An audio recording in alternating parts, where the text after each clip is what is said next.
Welcome back to the Stuff or Whatever podcast. Your host Brian or B Quanchi here. Before we get started, I always like to say the best way to support me and the channel is to like, comment, and subscribe. Whether that's here on YouTube, you can follow on Twitter to catch live tweets and updates, and I do stream gaming on Twitch as well. And also, those gaming streams, VODs, are re uploaded here on YouTube, so you can catch them here if you miss live streams as well. And always open to feedback and recommendations. And I get a few more uploads for the year, so even though this has mostly been a hobby, but we'll see what becomes of it. And always like looking to do more, and I don't know, always strive for interaction, I guess, but not really getting that at this time. So we'll see if this really grows to anything. And it's one of those things like when you do stuff like stream and stuff like that. Sometimes you wonder like if someone's interacting, if they're a real person or not. I think for the most part, it has been cooled down. Like I haven't had too. I think I get some of my like tweets for gaming and stuff like that, streaming, get like favorited or even sometimes retweeted by like maybe bots or something like that. But haven't had like any real interactions and stuff like that because I don't know, always like feedback or recommendations or like I'll respond to this, look into that, or maybe doing it like advice, more of a talk show, or who knows. But it's me all by my lonesome. Do a few more podcasts. It's gonna be light on the streaming for the next few weeks because of the holidays, and I'm gonna be on a personal vacation next month, so you'll still see uploads on the channel and all that. But I think it really doesn't matter because not too many people pay attention. But sometimes I'm curious. I wonder because I do see that weird growth. I wonder if it's because of other videos as well. I said before, like the Undertale videos, I feel like those just get more attention, even though those are really, really, really old. Like when Undertale came out. But anywho, and then I'm gonna make some updates too on the channel in terms of a lot of old content. I just kind of want to purge. I already purged a lot of the channel early this year when I kind of got my partnership back with YouTube, just because they changed their requirements and all that. And also with gaming, I did have kind of a frustrating but kind of fun stream last week. I should be uploaded. I'm gonna also add the bit to highlight, but it's called a game called Trampoline Terror, and if you want to see me really frustrated and probably the most I curse, I usually don't try to curse too much, but I think gaming brings it out of you. But you can catch the ending of Trampoline Terror, and I have been taking. I call them highlights. It's just like little clips I try to do, and maybe it's I'm not. I don't really follow too many streamers, but I'm not sure. It's a good habit, like when you stream, like we get like a clip or two just to save related and have a compilation too, just to get that kind of attention and stuff like that. Not sure what works is kind of like throwing spaghetti at the walls and all that. For this podcast, I wanted to talk about a certain subject, and that is Family Guy.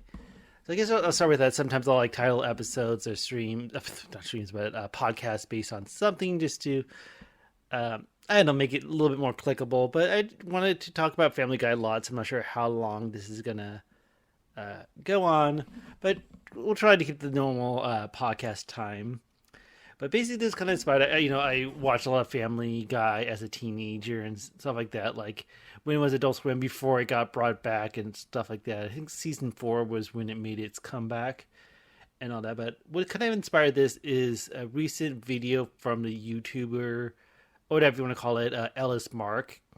I'm not sure when he did it, but he'd watch like every episode of The Simpsons up to that point and made a huge ass video, and he did the same thing for Family Guy, which I think he uploaded last week. I think I didn't my last day off watching it. It is 5 hours, but I do really, really recommend it if you enjoy Family Guy, even if you kind of fell off it. It's a really fun video, kind of summarizing pretty much all the episodes and stuff like that, and some points that were brought up about like the show's going downhill, and I want to kind of put my 2 cents in there. I know there are probably dozens and dozens of videos on YouTube breaking it down, or video essays talking about how Family Guy ruined it and how it went downhill. So not sure if I'm gonna add too much, and I kind of feel bad because I don't really have a better way to present it. I kind of wish I would get more into. That's what I'd like to do one day. Kind of like do more video essays with more like art assets, where there's like a avatar of me or clips or screenshots of the show. I don't know. That's something I have to think about. But it's like I want to think if this is more a hobby than anything else. But I digress. But some things just kind of talk about my 2 cents about how Family Guy just kind of went downhill. I think what I don't know, like to say like what caused it to go downhill. I just think maybe timing and all that because I felt like when it made a comeback because it got very popular when it was canceled because all the old episodes were playing on the Cartoon Network, Adult Swim block, so the reruns got really popular, like a lot of DVD sales and stuff like that, and they got rebooted, and a lot of people were happy with that. And what if that gave them too much of an ego and all that? Because I know with the I think the cold open when the first episode when it came back was just listing off canceled Fox shows. I think also part of that is kind of having that confidence too, because yeah, I think a lot of people agree. A lot of the first couple seasons when it came back were still pretty good episodes. They were able to do more. I think it's like one of those things like, hey, this is really popular. We'll put more money into it. I'm not sure how like all the production side of it goes in terms of that, but it just became like bigger and better and bigger and better and bigger and better and all that. I think another thing that going back to like timing of everything is I kind of felt at that time there wasn't really much competition in terms of like adult animation. Like there's still always like The Simpsons when compared to that in South Park, but I feel like this day and age is like dozens and then dozens of streaming platforms that have original adult animations. I think over the years the selections, the diversity of adult animation had grown exponentially. I'm not sure if that kind of effect. Like for sure, they didn't really have much competition now. That's another thing I want to get into. I feel like a lot of the more recent seasons feels very toxic, even compared to other shows as well. You know, this guy's that video I mentioned, the Ellis Mark one, when he watches all seasons, like a 5 hour video of they talk about all the episodes of Family Guy. It seemed there's like a lot of reoccurring jokes, like poking fun at other shows, like they did The Simpsons before, and I haven't heard this myself, but I heard it like on a Let's Play kind of podcast. Is I know the episode it got edited for Fox, but on like Adult Swim, not DVD. I forget which episode, but there was like the joke that there's a little promo for The Simpsons. It has Marge, and then Quagmire kind of forces his way on her and all that, and that's a joke. But the unaired, at least the Fox that wasn't aired, is that they kind of come back on screen and March is satisfied, like wanting a round two and stuff like that, which is kind of gross when you really think about it. If the joke start off with him forcing his way on her, and then it continues that he goes to the Simpsons house, and then like Homer walks in, like the Simpsons walk in, and then Quagmire shoots one after another. Even though it's not really shown, you just see the outside of the house. But the point is, on the commentary, the DVD commentary, that like Seth MacFarlane was like getting really butthurt, like, oh, they want to let it air this at Fox, like the Simpsons gonna make fun of us, but if we try to make a few jabs and stuff like that, I'm not sure exactly how it was worded, but it's like, yeah, that's different. If you're gonna make like rape and murder jokes against the Simpsons, that's a little bit different. Like, I can't recall much of the Family Guy pokes the Simpsons did. I just know, like, for a brief moment, like, they had Peter Griffin and, like, plagiarism or something like that, saying that they kind of steal for them. And that's other times, like, it just feels like there's this really negative, toxic to other shows, like adult animation. I know they mentioned the multiverse, and I think one of the Star Wars specials, like, comparing it to Robot Chicken and stuff like that. It's kind of like Family Guy, like, shitting on Robot Chicken. And the joke, I guess the joke was, like, the creator of one of the co-creators of Robot Chicken does the voice of Chris, so that was kind of a joke. So even though they're talking as Peter and Chris, it's like two of the show's creator, but it just kind of like, even though it's like not as widely viewed, it is like taking a shit on Robot Chicken just to take a shit on it. And then another one, I haven't seen the episode. Actually, to be honest, I probably the more recent, newest like 2 or 3 seasons of Family Guys I have not even bothered with. But I guess there was one episode, like the end joke is like, oh, it was a Bob's Burgers collab, and they had like the Bob's Burger family there. And I guess the joke was, even though it was like a mashup or whatever episode, kind of like the Simpsons Family Guy one, they went an episode, and then it seems just seeing like Peter, Seth MacFarlane, the creator, like being really bitter that Bob's Burger got won Emmys and stuff like that. And I don't know, it just seemed like a really stupid, bitter joke. And even though they had like most of the family on the Bob's Burger, only Bob had like a line or two, and I think that's just because John Benjamin does regular voices on Family Guy. It's like, I don't know, the point of the joke is like, oh, but hurt at Bob's Burger because they're having success too, or especially when it comes to awards. And then another last show, because I don't think you've seen this episode, but there was like a bit in episode where Stewie uses a portal gun just like Rick does in Rick and Morty. Like Brian points that out, and Stewie's, I think the joke was like, oh, they borrow a lot from us, so I'm borrowing this from them. And when I heard that, I'm like, really? Like, I never think of anything from Family Guy. What is Rick and Morty borrowing from Family Guy to warrant that kind of joke? Like, I'll admit I'm a much bigger fan of Rick and Morty, kind of one of my more favorite adult animations, but that joke just seems really stupid. It just seems like bitter, kind of.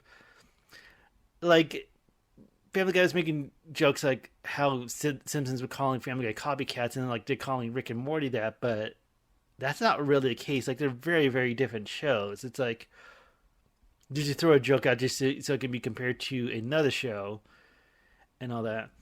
I think I mentioned this on the podcast before as well, but I think what's kind of also ruining Family Guy for me is actually just thinking of the jokes and thinking of the writing. Like, if I ask myself two things, like, what was the point of the joke and was it funny? A lot of times it's not that funny. Like, I feel like a lot of it's like bitterness, and again, not to keep on throwing out the word toxic, because you notice a lot of characters just become more unlikable throughout the season, like especially the main Griffin family. It's a shame because I really like Brian Griffin. He was my favorites, and Peter was fun too.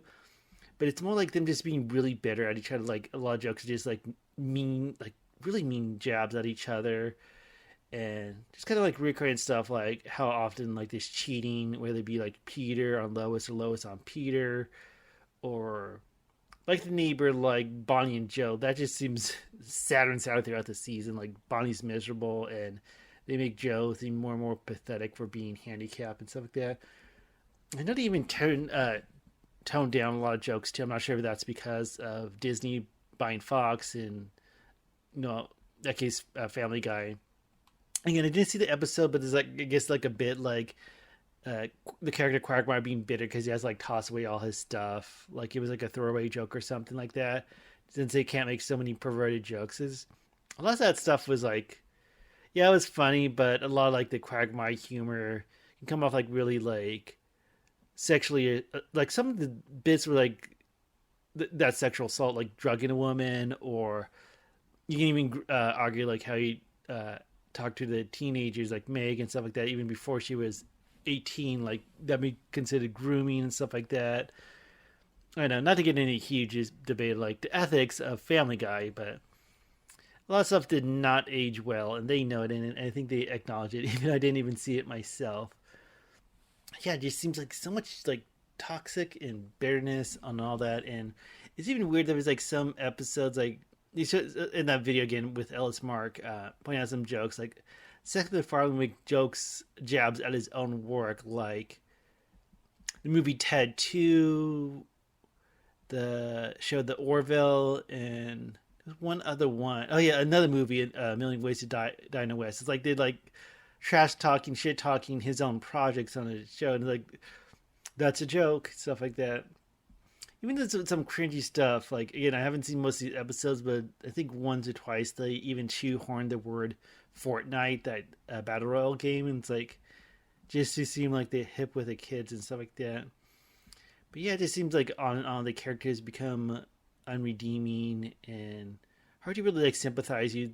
Maybe there's been a few good episodes I think the last episode that was newer. Again, I haven't been catching up, but I remember just kind of the tune on Hulu, and it was visiting family, and it was the one where Stewie says his first word, even though I think they acknowledge that he can talk, but he says the F word in church and stuff like that, and that was kind of a funny episode. But some of the episodes people kind of complain about too were, and so, even some of the more experimental stuff, like there was the Brian and Stewie in the bank vault, and I kind of like that one, but there's some parts like you can not do that in terms of like the diaper thing, you know what I'm talking about if you've seen the episode.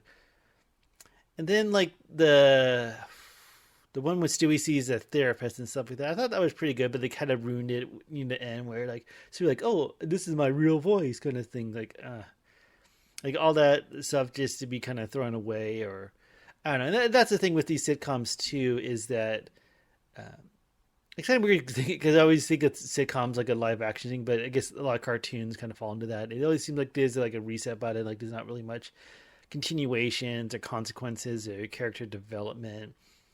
Although, you know, throughout the seasons, things change. Like Peter started working at a toy factory, lost his job, works for a brewery and all that, and Bonnie eventually had her baby because she started the season pregnant. So there's some things that kind of carry throughout the season. Like even Quagmire's dad transition, and I thought that was almost a pretty good episode. Because it felt like it brought a lot of like discussions and stuff like that when it comes to like a parental figure transitioning, what they've been dealing with the whole life and how it affects their kids, and learning to accept it and understand where it's coming from. But a lot of transphobic jokes in that episode, and I feel like they even use Quagmire's dad. I think Ida Quagmire is that. Yeah, I'm pretty sure named Ida, but they kind of use a punching bag for transphobic jokes, and I think that's been cooled down as well.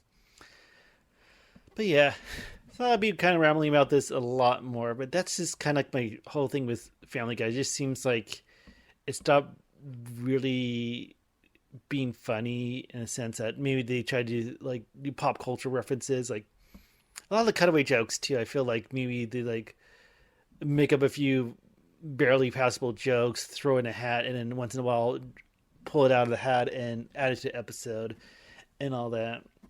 And even in, I guess one thing I want to talk about with Family Guy Repeated is the Family Guy Simpsons mashup crossover. That's a word, crossover is what I'm forgetting. And I like that, but a lot of stuff they could do without. Like, I know a lot of people cringe and hate the scene where Peter and Homer are doing the car wash and stuff like that, just because like kind of dress like with short shorts and like Daisy Dukes and stuff like that. I thought that was funny. Like, if the whole point of like pitching that bit is like, hey, we can make this a visual kind of thing, then I think that's kind of funny. But there's a lot of stuff throughout that episode, like with Stewie and Bard. Like, we didn't need to see Stewie going too hardcore and like kidnapping Nelson just to deal with a bully. I felt like they went in a way about like causing a lot of mischief in Springfield. That would have been funny. And then like even Lisa and Meg, I get like some kind of get ready the unappreciated and stuff like that. But there was like a little bit where she shows Lisa that she cuts her name into her arm, and like we didn't need to see that. Like the only parts I thought that was really funny was how Marge was talking to Brian, like he was when he sat at the table, like, oh, I thought you were a dog. Like the funny comparison of Brian to who's anthropomorphic dog to Santa's Little Helper, who's like a cartoon dog that acts like a dog. So I thought that was kind of funny bits and stuff. Kind of, I felt like they kind of crammed all the the Family Guy, Simpsons, like comparisons and stuff like that. Like to kind of squeeze all those jokes into one episode too. So could have been done better, but to me, I'm not sure what's going to happen with Family Guy. Like, if it's going to go, I'm not sure how long it's going to live before it gets canceled. But with this day and age, like so many different adult animations out there, like I'd rather spend my time watching something else. Recently, I've been getting into the Hopper House on Paramount Plus, and I like that.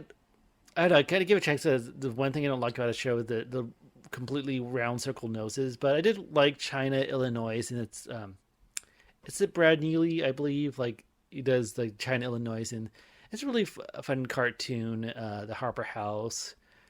Uh, I feel like it doesn't try too hard because I feel like with adult animation, if it's like, oh, we're making sexual jokes or adult jokes, like, hey, we're adult animation, so we're being more adult. And I feel like the Harper House doesn't really do that. I think that's, and also, I still got to finish up the second. I think it's second season on HBO Max. I was gonna say regular show, but that's the other show he did. Shoot, close enough, close enough. That's it. That's a really good one as well because I don't know. I just feel like it has an interesting story for an episode. Even that one, I think each episode is 15 minutes, and they do a really good job with close enough versus killing time doing the setup. Because I feel like that's a lot of stuff that Family Guy would do, like almost like the first 10 minutes has nothing to do with the rest of the episode. And so just kind of have that. I don't know, like the point to make it, maybe not that point, it's just cartoons, but just to kind of like focus on telling the interesting story and kind of like trim the fat of like distractions and jokes that just kind of like thrown in just to be thrown in and all that. So I don't know. That's just some of my 2 cents. Probably a few more pennies in those thoughts, but yeah, and just kind of talking off the cuff versus like doing a full like breakdown, like video essay 3-parter, like what room Family Guy season by scene comparison. But again, that Ellis Mark video is a really good one. I do highly recommend it. If you're ever like curious about how where Family Guy is going, and ready to get the cliff notes. It's 20 seasons, so it's a lot, but I feel like it also makes good background noise too, as well. Okay, and to kind of kill a little additional time in this podcast, it's time to bring back the whatever report. So, kind of been looking online for like some interesting or funny stories or whatever. This is stuff for whatever podcast, so we can talk about whatever. So, I got a few stories I've been looking up. I've been finding a little bit more on Reddit, so I think I might use that for outlet. I was tempted to just make separate videos for the whatever report, but I feel like just shoehorning into an occasional podcast is a little bit easier. But this first story is about the tough job of sniffing ham. So I guess this is a company in Spain called Cinco Hutas. Actually, a 142-year-old company in Spain, and they have a team of expert ham sniffers. I guess, it kind of makes sense in the sense that it's based on quality control and quality assurance and stuff like that. But looking through the article, they say typically, like year round, they may be smelling around 200 hams a day. But during the holiday seasons, per person, again, that 200 was per person, sniffing 800 hams a day, so 4 times the amount. This is each ham getting 4 sniffs, so times that by 4. I'm sure there's other stuff too that goes into quality assurance. I'm not sure how big of a deal it is to sniff meat, but don't think wouldn't expect to really hear a story about that. But if you're looking for an interesting job, you can go sniff ham in Spain. Okay, this was kind of an interesting story. It actually takes place in Florida. I guess a woman had a pedicure and lost, I'm not sure if she lost her whole leg or part of the leg, but she got a huge payout. So it looks like it was settlement for $1.75 million. His leg was amputated after a pedicure, and I'm not sure how much, but I guess the nail salon, she got a really bad infection. I'm not sure how that really plays out in terms like how soon do you see a doctor and stuff like that. Like, I don't know. I'm not a doctor. Not sure how like infections work in terms of like to the point that you need to have that body part amputated. But I guess the lawyers claim careless cleaning and improper sanitation that led to the infection, but getting over $1 million and all that, not too bad. But that would, at least if you lose a body part, maybe a leg versus something else. But Yeah, kind of crazy. Like I never ever got my nails done, not my fingers, not my toes, or anything like that. Some of this seems nice, but ew, not when they lose a leg. But yeah, that happened in Florida. Okay, and this is an interesting story about Wheel of Fortune. I did you hear about this or anyway? But I guess this was very recent on the season of the show. But it's like the final thing, guessing, and the person technically got it right. Like it was for an Audi car, but she didn't get it because there was a hesitant. Like she was trying to think of the phrase. It was choosing the right word, ironically. But there was a pause between writing a word because she was thinking, and she's like, "Oh, I got it, word." And then the buzzer stopped, and then it feels like a really dick move. Like Pat Sajak was saying, like, "Well, since more or less it has." Let me see. The article was kind of saying what he was exactly how they worded it. Okay, yeah, how they phrased it. I guess the rule is that it's the answer has got to be more or less continuous, and saying that pause for a few seconds before I don't find it will disqualified that from being a correct answer. So even though she did say it right, she just didn't say it right according to the rules.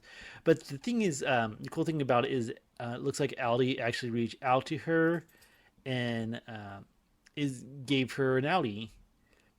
Yes, I can kind of look that up, but yeah, that's kind of like a shit thing, like to not give a contestant card just because the correct answer they given before the buzzard was a few seconds pause between the last two words. But that happened on Wheel of Fortune. But at least the actual car company reached out to her and helped it. I guess Charlene, that's the name of the contestant.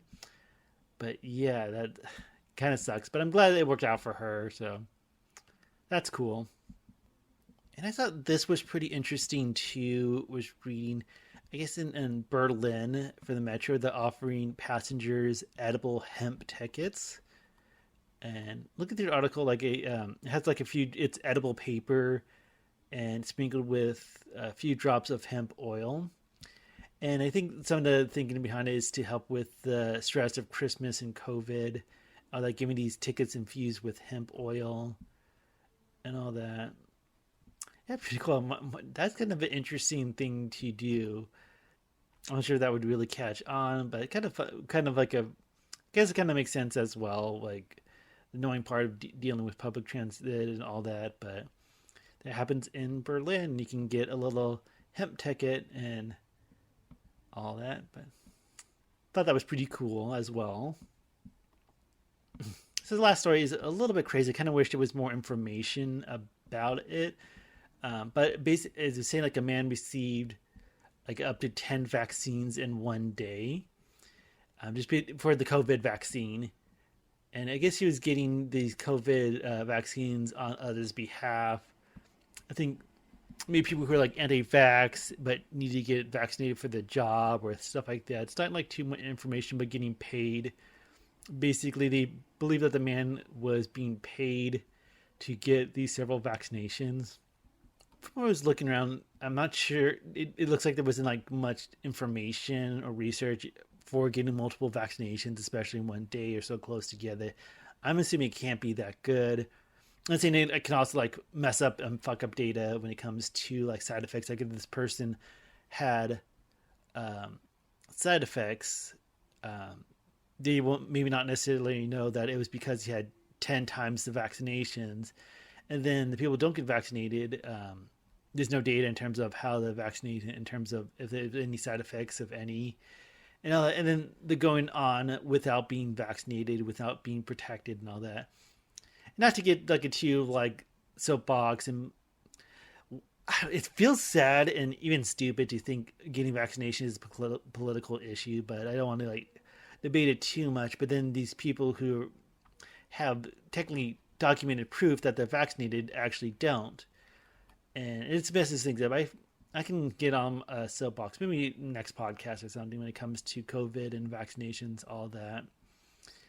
But yeah, and then they're saying like this is the issue too with like I know when I got my vaccination, like they check my ID and stuff like that. And I guess one of the concerns, if it being that people who do not have a form of identification, kind of like vulnerable groups like homeless and transient, stuff like that, like it becomes a kind of a thin line of like enforcing these kind of rules versus creating barriers. So if like people who are homeless or transient or have kind of economical struggles like create barriers, like I'm not going to go vaccinated if it's going to be too much of a hassle, or I'm not sure what kind of programs it is, but I don't know how this person got so many vaccinations and all that, and if they like use fake IDs or what have you. But oh, how much he even got paid? I wonder how much that pays. But if this guy like keels over for being over vaccinated, like I hear being pro vaccine but getting 10 in a day is ridiculous.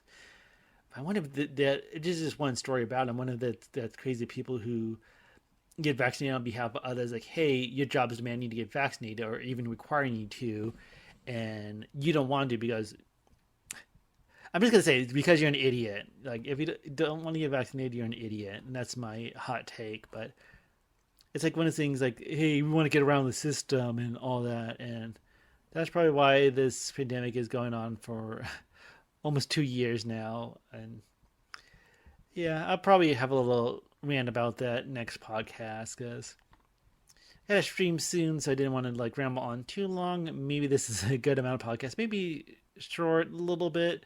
No, it's mostly been about Family Guy, but I was either tempted to do that like a whole video or just shoehorn into a podcast. And it's one of those things too. Like if I have had a more interesting way to present it, that would be, I don't know. Maybe next year I might look into doing more stuff on the channel like that. Just kind of limited and an experience when it comes to like video editing in terms of more like presentations and videos and all that. But yeah, I guess that will do it for now. So again, light on the uploads. I'll probably do one more podcast this year before the new year. And yeah, the best way to support is to like, comment, and subscribe, as well as follow on Twitter and follow on Twitch if you like to watch gaming and hear my dumb, stupid voice. Who knows? I might be your best friend someday if you need a friend on the internet. Or you can just watch a sad guy talk to himself. Whatever floats your boat. But yeah, thanks for listening, and you all have a good day. And a good holiday. Yeah, it's going up Christmas Eve, so I hope everyone has a great Christmas if you celebrated, had a good holiday season, have a good safe end of the year, and a happy new. Well, I'll have one podcast before I bust out the whole happy New Year sentiment. But hope everyone had a great holiday season, and catch y'all later.